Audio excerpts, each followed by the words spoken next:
Morning. કયો વિષય? હિન્દી. હિન્દીમાં આગળ આપણે શું કર્યું તો કે અ વાળો સ્વર આપણે પીળો, અક્ષર કા અ વાળો, પાના નંબર 8 અને 9. તીરની દિશામાં જે શબ્દો જાય એ શીખા, ચિત્ર ઓળખી નામ શીખા, ખરું કરતા શીખા. એ બધું આપણે પાના નંબર 8 અને 9 બે આપણે શીખી ગયા ને, પેજ નંબર 8 અને 9. તો હવે આજે આપણે કયું પેજ કરવાનું છે તો કે 10, પાના નંબર 10 અને 11. તો 10 ઉપર શું છે? તો આજે આપણે પેજ નંબર 10 અને 11 હજી આપણે ચાલુ કર્યું છે, અ થી પુરાવાનું ચાલુ કર્યું છે, એટલે હું તમને ચારે ચાર પેજ પુરાવું છું. પછી બે પેજ અહીંયા હું પુરાવું અને બે પેજના તમારે પૂરવા માટે ફોટા પણ આવી જાય તો તમારે એ રીતે પણ પૂરવાના. ધારો કે હું અહીંયા આ પેજ એક પુરાવ્યું હોય મેં, પછી તમારે જે હું હોમવર્કમાં આપું એને તમારે આમાં ફોટો આવી જશે આખા પેજનો. તો આમાં જે રીતે લખ્યું હોય આ પેજ નંબર તમારી આગળ જે હિન્દી હોય ઈ કાઢીને આમાંથી જોઈને તમારે એમાં પૂરવાનું રહેશે. હજી ચાલુ કર્યું છે એટલે હું ચારેય પેજ પુરાવું છું, પછી બે પેજ અહીંયા પુરાવું, બે પેજ ઘરે હોમવર્કમાં આવશે ફોટો પાડીને. તો તમારે ઈ રીતે પણ પૂરતા શીખવું પડશે. હવે પેજ નંબર 10 જોવો.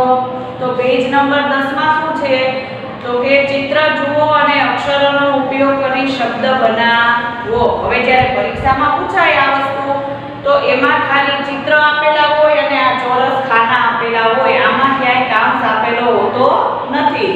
આમાં ક્યાંય તમને કાંસ દેખાશે નહીં. તમારે જાતે જ પૂરવાનું રહેશે. એટલે કયા ચિત્ર સામે આપણે કયું નામ લખીએ છીએ તમારે યાદ રાખવાનું રહેશે, કારણ કે કાંસ આમાં ક્યાંય આપેલા હોતા નથી. ખાલી ચિત્ર આપેલા હોય એના ઉપરથી આપણે શબ્દ બનાવવાનો છે. તો પહેલું ચિત્ર શેનું દેખાય છે? ઘર. તમારામાં બે બોક્સ આપ્યા છે. એ બે બોક્સમાં એકમાં ઘર લખવાનું અને એકમાં ઘર આમ લખેલું. આમ અહીંયા ઘરનું ચિત્ર આપ્યું છે. હું ચિત્ર દોરીશ નહીં. તમારે તમારી ચોપડીમાં ચિત્ર દોરેલું આપેલું જ છે એટલે હું નહીં ચિત્ર દોરું. હું ખાલી જે ચિત્ર છે એનું નામ લખીશ. તમારે નામ લખવાનું અને સામે કયું ચિત્ર છે એ જોતું પણ જવાનું છે, તો જ ચિત્ર ઓળખતા તમને આવડશે.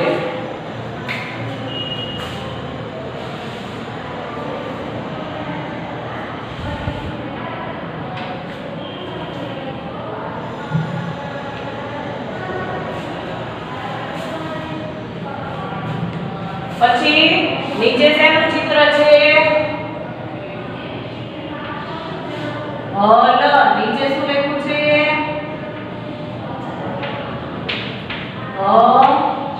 હલ.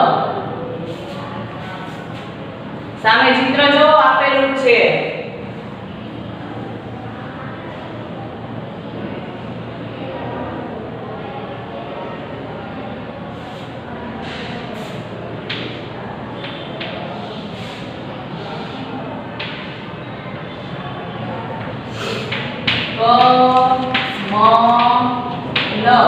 ત્રણેય બોક્સમાં એક એક અક્ષર પાડવાનો છે. કમલ.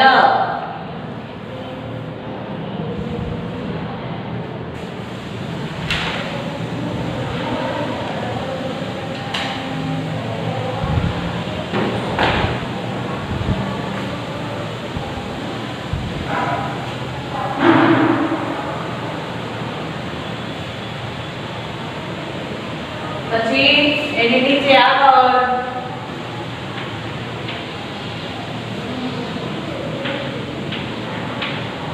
તેનું ચિત્ર છે. કોને ઓળખતા આવડે છે? પર્વતનું. તેનું ક ર વ ત. મારી સાથે સાથે પૂરવાનું એટલે ઝડપ રાખવાની.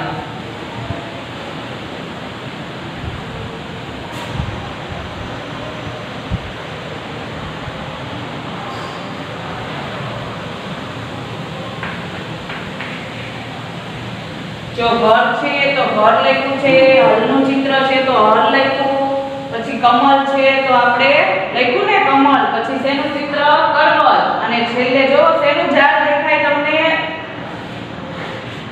શેનું દેખાય છે ઝાડ, તો શું લખવાનું બરગદ, શેનું ઝાડ,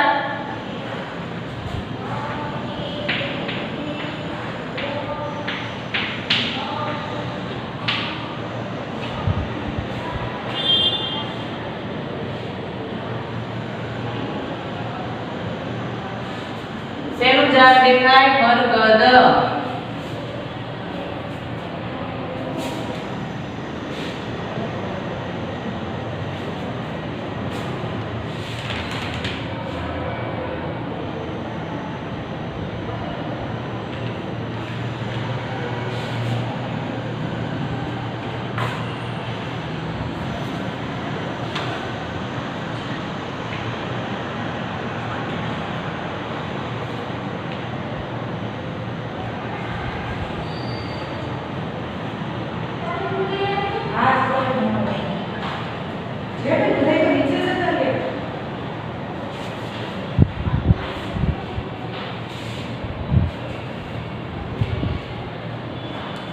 ચલો લખ્યું બરગદ,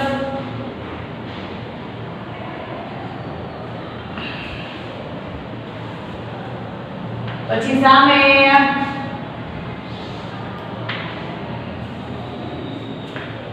જો શેનું ચિત્ર દેખાય, તમને બધાને ખબર પડે શું લખ્યું છે રથ, શું લખ્યું છે આગળ જો ઘોડા અને પાછળ રથનું ચિત્ર દેખાય, દેખાય છે ને, બીજામાં તમને ખબર પડશે શું લખ્યું છે બસ.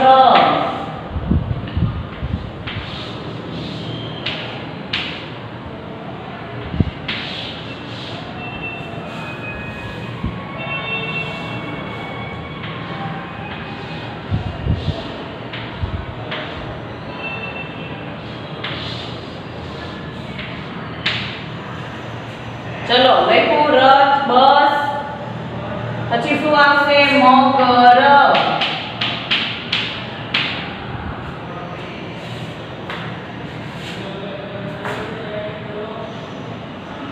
મગર,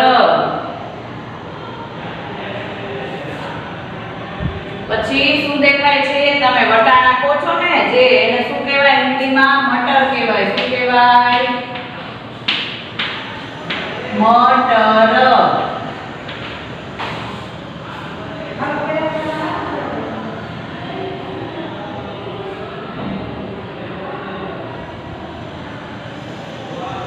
અને છેલ્લું ચિત્ર શેનું છે કલશ.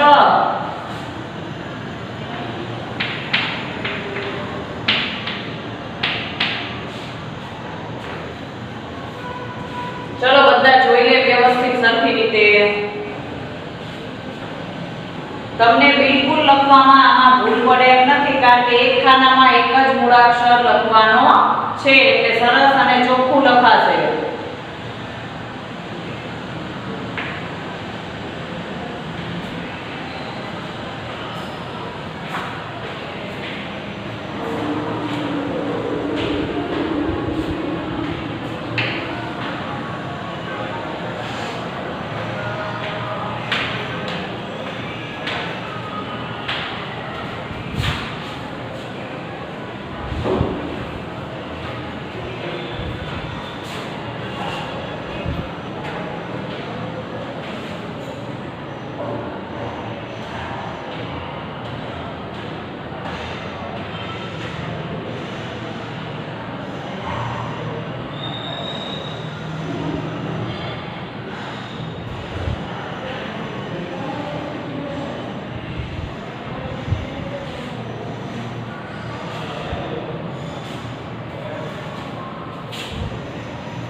ચલો હવે નીચે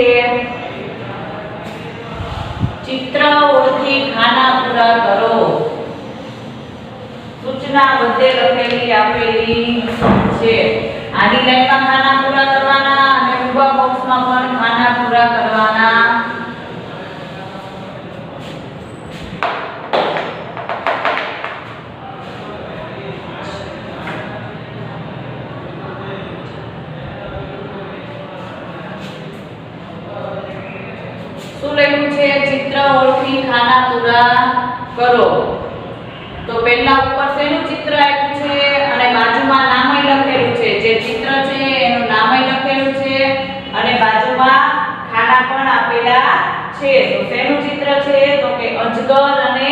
મકર.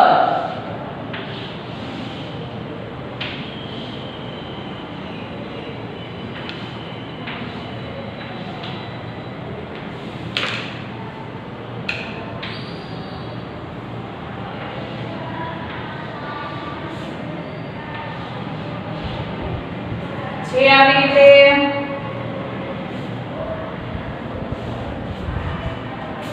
તો અહીંયા ર આમ લખું આપણે. હવે ઉપર અજગર દોરેલો છે તો નીચે આપણે અજગર એમ લખ્યું. હવે મગરમાં કેવી રીતે કરવાનું? ગ વચ્ચે આપેલો છે એટલે અહીંયા મ લખી નાખવાનું, અહીંયા ર લખી નાખવાનું. એટલે શું વંચાય? મગર. શું વંચાય? મગર. અને ઉપર અજગર એમાં વચ્ચે ગ આવી ગયો એટલે પેલું ખાનું ખાલી આપ્યું, છેલ્લું ખાનું ખાલી આપ્યું, વચ્ચે ગ લખેલો આપ્યો છે. ખબર પડે છે હું બોલું છું એ બધાને સમજાય છે? ચિત્ર ઓળખી ખાના પૂરા કરો. ચિત્ર જે આપ્યા છે એ ઓળખવાના છે અને જે ખાના આપ્યા છે એમાંથી જોઈને આપણે કયું ચિત્ર છે એમાંથી આપણે નામ લખવાનું છે.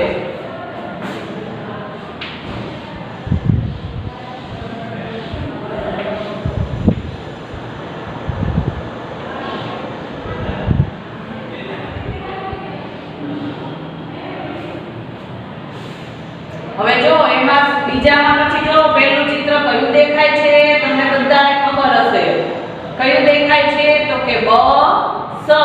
તો તમારામાં બ આપેલો જ છે. જોવો તમે બ અહીંયા કેમ જેમ બ આપેલો હતો અજગરમાં એમ અહીંયા શું આપેલું છે? બ આપેલો છે. તો તમારે આ બ લખવાનો નથી, ખાલી સ લખવાનો બાજુમાં.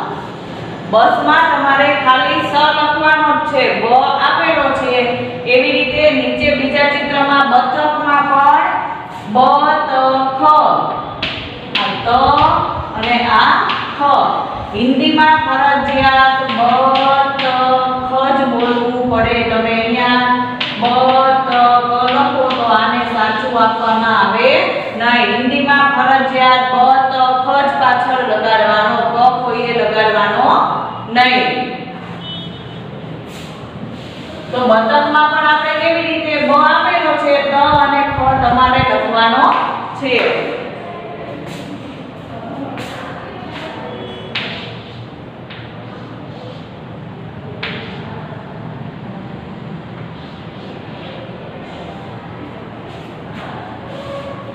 હવે એમાં શું છે? ઘરના ચિત્રમાં ર આપેલો છે તો તમારે આગળ ગ લખી નાખવાનો.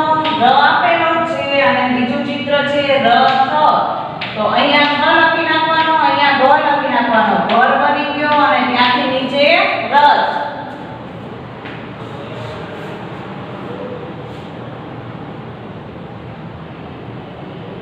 બધા ચિત્રમાં એક એક મૂળાક્ષરો આપેલા જ છે. જો તમારામાં જે વાદળી રંગથી દેખાય છે એ બધામાં એક એક અક્ષરો આપેલા છે.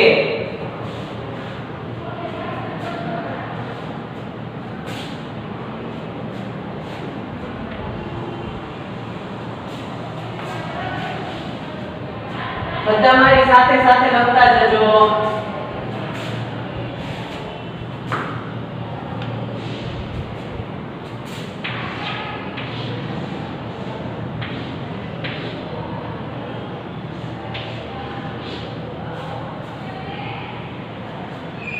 શેનું ચિત્ર દેખાય? તો કે ક મ. એમાં શું આપેલું છે? લ. જો તમારામાં અહીંયા છેલ્લે આપેલો જ છે કમલ. થઈ ગયું. લ આપેલો છે તો હવે આપણે કયો અક્ષર અહીંયા જોડવાનો બીજા ચિત્રનો? ન. એટલે કયો શબ્દ બની ગયો? નમલ. ઉપરમાં કમલ લખ્યું, પછી બીજા ચિત્ર માટે કયો અક્ષર એક ખાલી મૂકવાનો છે? ન. તો કયો શબ્દ પાછો આખો બની ગયો? નલ. અહીંયાથી કમલ અને અહીંયાથી નલ.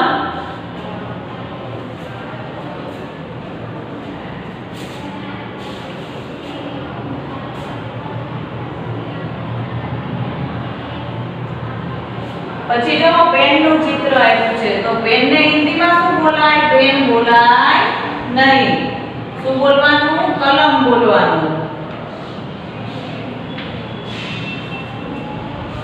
તો પેનના ચિત્રમાં ઘણાને શું કેવું થાય ખબર છે? ક લ મ લખવામાં શું લખી નાખે? કમલ. પેનના ચિત્રમાં પણ કમલ લખાઈ જાય છે. તો ખાસ યાદ રાખવાનું, લ વચ્ચે લેવાનો છે. ક લ મ.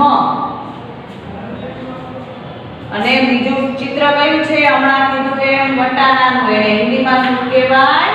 મટર. શું કહેવાય? મટર એટલે વટાણા. તો ક લ મ, મ આપેલો છે ત્યાંથી ટ અને ર જોઈન્ટ કરી દે એટલે કયો શબ્દ બની જાય? મટર. કયો શબ્દ?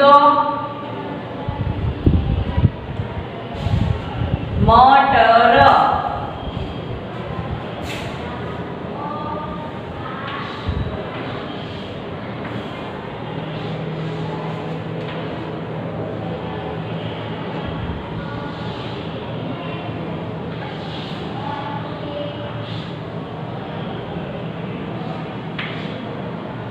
શું બને?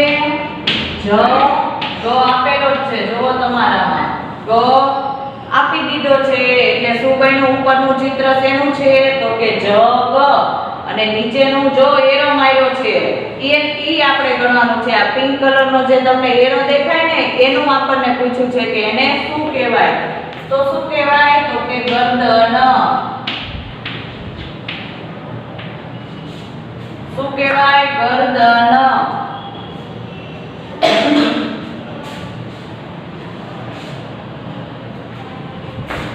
ચલો જોઈ લે બધા.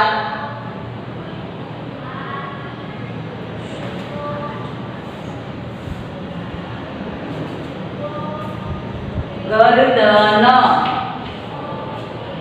ચિત્ર આપેલા જ છે એટલે તમને ખબર પડી જાય કયું લખવાનું છે. પૂછી નાખો તોય તે ઉપરથી. પણ હિન્દી શબ્દ રાખવાનો છે.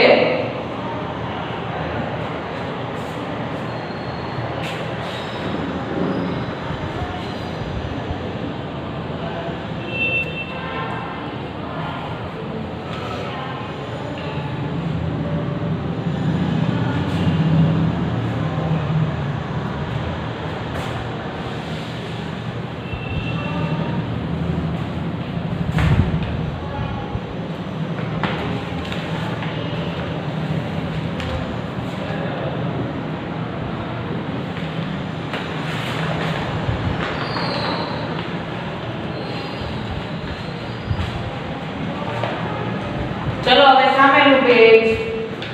ચિત્ર જુઓ, ગોળાકાર કરો અને શબ્દ લખો. સૂચના વ્યવસ્થિત વાંચવાની. ઉપર ઉદાહરણમાં શું આપ્યું છે એ જોવાનું અને પછી લખવાનું તો જ ખબર પડશે. જો આમાં ચિત્ર આપેલું છે એમાં બાજુમાં નામ લખવાનું. ચોરસ કોઠો આપ્યો છે એમાં ગોળ પણ કરતું જવાનું છે.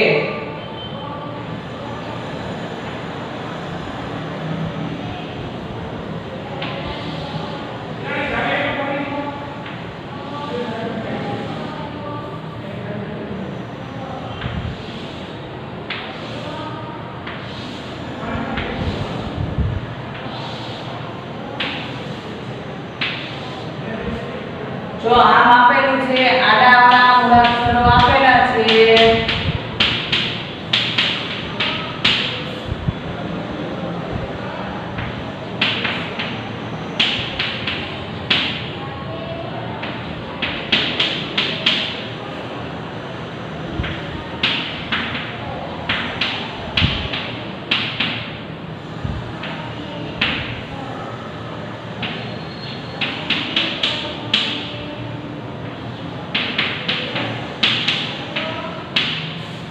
જો આમ આપ્યું છે એમાં તમારે શરબત શબ્દ જે લખેલો છે એમાં આવી રીતે ગોળ કરેલું આપ્યું છે. પછી અહીંયા શરબત લખેલું આપ્યું છે. એની નીચે જે ચિત્ર છે એનું નામ લખવાનું. અહીંયા જે ચિત્ર છે એનું નામ અને અહીંયા જે ચિત્ર છે એનું નામ.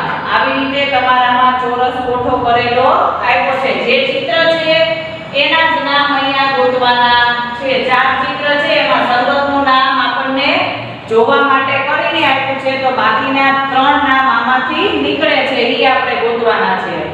તો બીજી લાઈનમાં શું બનશે તો કે હલ. શું બનશે? હલ. બન્યું. પછી શું બનશે? અદરક. ગોળાકારમાં કરજો આવી રીતે. અને છેલ્લી લાઈનમાં શું બન્યું? બતખ.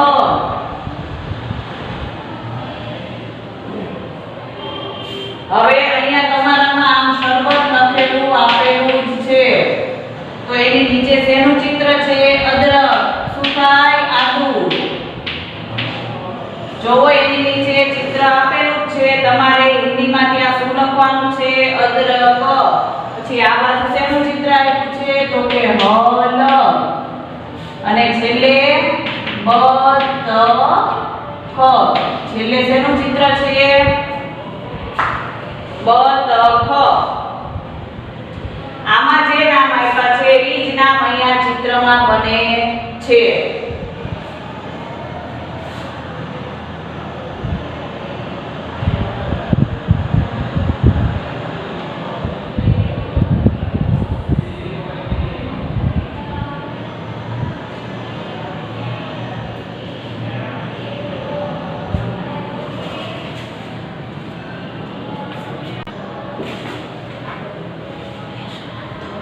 ચલો થઈ ગયું. તમારે ખાલી શબ્દો ચાર જ લખવાના હતા. આ ત્રણ જ તે 1 2 ને 3 ને આ બધું લખેલું આપ્યું. તમારે ખાલી અંદર ગોળ જ કરવાનું હતું.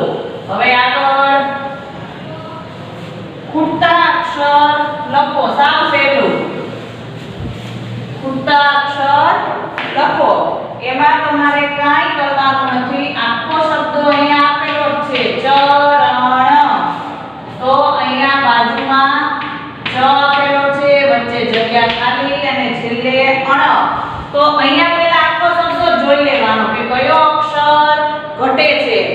જે ઘટતો હોય, જે શબ્દ આમાં બાકી હોય ઈ જ તમારે લખવાનો છે. બીજું કાંઈ કરવાનું નથી. એવી રીતે નીચે જનક. તો એમાં જ આપ્યો છે, ન આપ્યો છે. તો ખાલી જગ્યામાં શું કરવાનું? તમને મેં કીધું એમ આ શબ્દો જોવાનો કે કયો શબ્દો ઘટે છે લખવામાં. જ તો આપેલો છે, ન તો આપેલો. તો કયો શબ્દો ઘટે તો કે ક. જનક. પછી ગરદન. ગરદન. તો એમાં ગ ર દ ત્રણ આપેલા છે. ખાલી જગ્યા મૂકી છે. કયો અક્ષર ઘટે? ન. ભજન. તો ખાલી જગ્યા જ અને ન. તો કયો અક્ષર ઘટે? આગળનો પહેલો ભ.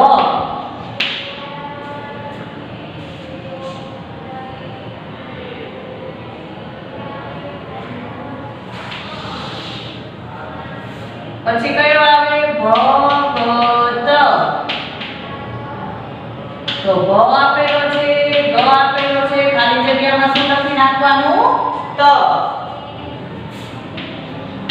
નગર. ન ખાલી જગ્યા ર, વચ્ચે ગ. અમર. સડક. ખાલી જગ્યા મોર અને સ ખાલી જગ્યા ક. તો અમાં શું? મરમાં અમર બની ગયો અને સડકમાં વચ્ચે ડ લખી નાખ્યો. બની ગયો આખો શબ્દો સડક.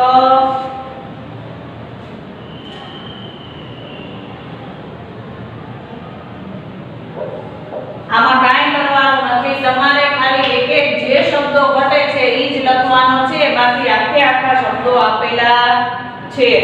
હવે શું છે? શબ્દ પસંદ કરી ખાલી જગ્યા પૂરો. કૌંસમાંથી શબ્દ પસંદ કરી ખાલી જગ્યા પૂરો.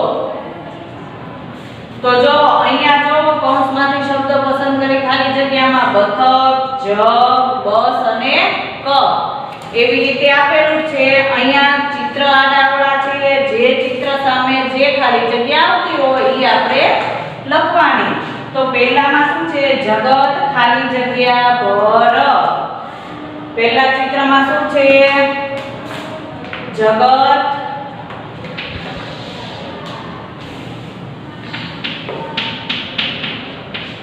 ખાલી જગ્યા ભર. આમ આપેલું છે તમારામાં. તો ચિત્ર જોવાનું. ચિત્ર શું છે? શેનું ચિત્ર છે? તો કે જગ. તો ખાલી જગ્યામાં લખી નાખવાનું જગત જગ ભર.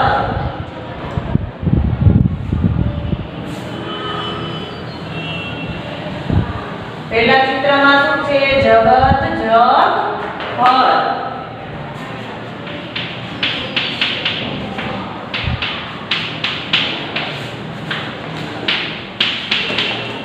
બીજું વાક્ય શું છે? કરણ ખાલી જગ્યા પકડ. તો ચિત્ર શું દેખાય છે? કપ. તો શું વાક્ય બને? કરણ કપ પકડ. તો વચ્ચે શું લખવાનું? કપ. શું લખવાનું? પછી ખાલી જગ્યા સરસર ચલ. ચિત્ર સામે શું છે? કોણ સરસર ચાલે? તો કે બતક. બતક સરસર ચલ. શું આવે? બતક સરસર ચલ. અજય ખાલી જગ્યા પર ચડ. તો શું કહે છે ચિત્રમાં? અજય બસ પર ચડ. ચિત્ર તમારે જોવાના. કાઉન્સ ઉપર આપેલા છે પણ યાદ આવડા છે. આપણે જે ચિત્રમાં જે આવે એ લખવાનું છે. પછી જો એની સામે શું આપ્યા છે? જોડકા. સરખા શબ્દોને જોડો. એક તમને ઉદાહરણ આપેલું છે. કમળ. અહીંયા લખ્યું છે કમળ. તો આ બે શબ્દોને જોડી દીધા. પછી શું છે? મગર, નળ, ઘર, કલમ,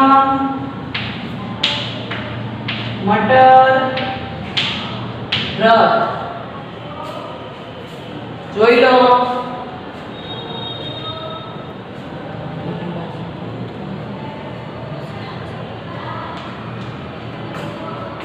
ચલો થઈ ગયું. હવે આ બાજુ મટર, ઘર,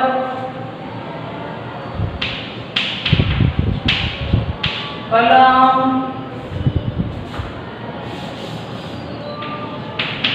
કમળ, રથ, નળ અને મગર. આમાં કાંઈ કરવાનું નથી. સરખે સરખા અક્ષરો જોડવાના છે. મ ગર ક્યાં લખ્યું છે? છેલ્લે. પછી નલ, ઘર, કલમ, મટર અને છેલ્લે રથ. સરખે સરખા અક્ષરો જોડવાના છે. બીજું કાંઈ કરવાનું નથી. હવે નીચે જોવો શું આપ્યું છે? વાક્ય વાંચો અને લખો. તો શું વાક્ય વાંચો અને લખો? તો લખવામાં શું? તો કે સામે જે વાક્ય આપ્યું છે રતન નમન કર. આમ લખેલું છે તમારામાં. અહીંયા લીટી આપેલી છે દોરેલી. તો લાઈનમાં તમારે શું લખવાનું? તમારે ફરજિયાત ઉપરની લાઈનમાં જ લખવાનું છે. તમારામાં જો પહેલો શબ્દ ખાલી ટપકા જોડવા માટે જ આપેલો છે. તો એમ આમાંથી જ જોઈ લખવાનું છે. અહીંયા રતન નમન કર. પહેલા સામે પહેલું, બીજા સામે બીજું, ત્રીજા સામે ત્રીજું અને ચોથા સામે ચોથું. અહીંયાથી જોઈને જ અહીંયા લખવાનું છે. આમાં જે રીતે આમાં આવી રીતે આવે ને આ લાઈન, આને ગુજરાતીમાં આપણે પૂર્ણ વિરામને આમ કહીએ, હિન્દીમાં આ નિશાની કરીએ એટલે પૂર્ણ વિરામ કહેવાય. તો આમાં જે રીતે આપ્યું છે એ જ રીતે તમારે સરસ અહીંયા સામે જોઈને લખવાનું છે. આમાં જે શબ્દો લખ્યા છે ઈ જ અહીંયા લખવાના છે, જ્યાં પૂર્ણ વિરામ છે ત્યાં કરવાનું અને અલ્પ વિરામ પણ જ્યાં છે ત્યાં કરવાનું છે. હવે આજનો લેક્ચર અહીંયા પૂરો કરીએ છીએ. પછી મેં તમને કીધું એમ હોમવર્કમાં જે રીતે પેજ પૂરવાના આવે એ રીતના તમારે ફોટા આવી જશે.